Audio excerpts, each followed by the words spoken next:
Deməli, indi uşaqlar, Çanqan avtomobili zayətgəyə taxmağı göstərəcəm. Öncəliklə, bax, belə bir proqram var, Tokas proqramı. Bunu basırsan, sənə yaxın olan ərazilərdə, ümumiyyətlə, harda bu stansiyadan varsa, şarj stansiyası göstərir.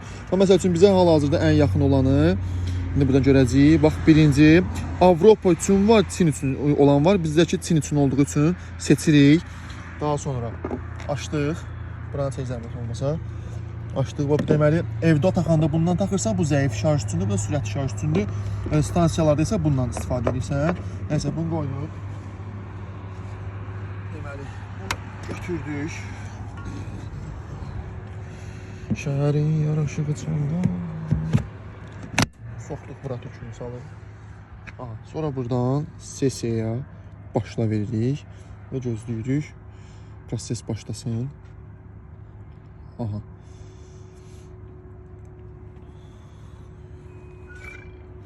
Anında 5 manat çıxır. Anında 5 manat çıxır. Bizdə hal-hazırda 36% olmalıdır. Səhv eləmirəmsə zaryadkamız. Ümumiyyətlə qoymuram ki, 20%-dən aşağı düşsün və 100% olmasına icazə vermirəm. 90% falan oldu, çıxardıram. İndi başlayacaq. Buranı da səksənlik olmasa. Bax, burada artıq göstərir ki, 36%-dir. 36% olduğunu göstərir. İnşallah görürsünüz.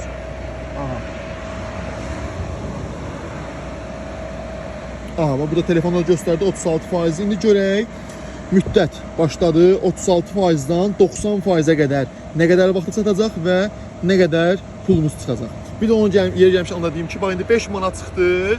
İndi mən bunu sesiyanı sonlandırdıqdan sonra, tutaq ki, oldu 3 manat, 2 manat, nə oldusa, o 5 manatdan nə qalır, onu abratda qaytarır mənim kartıma. Getdik.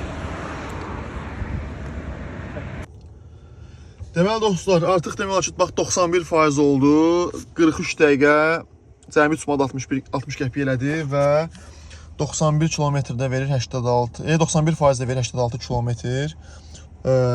Biraz da gec yığmasına səbəb yəqin ki, YouTube-da kinoya baxmağımız oldu. Bu qədər. Təşəkkür edirəm videonu izlədiyiniz üçün. Minnətdaram. Sağ olun.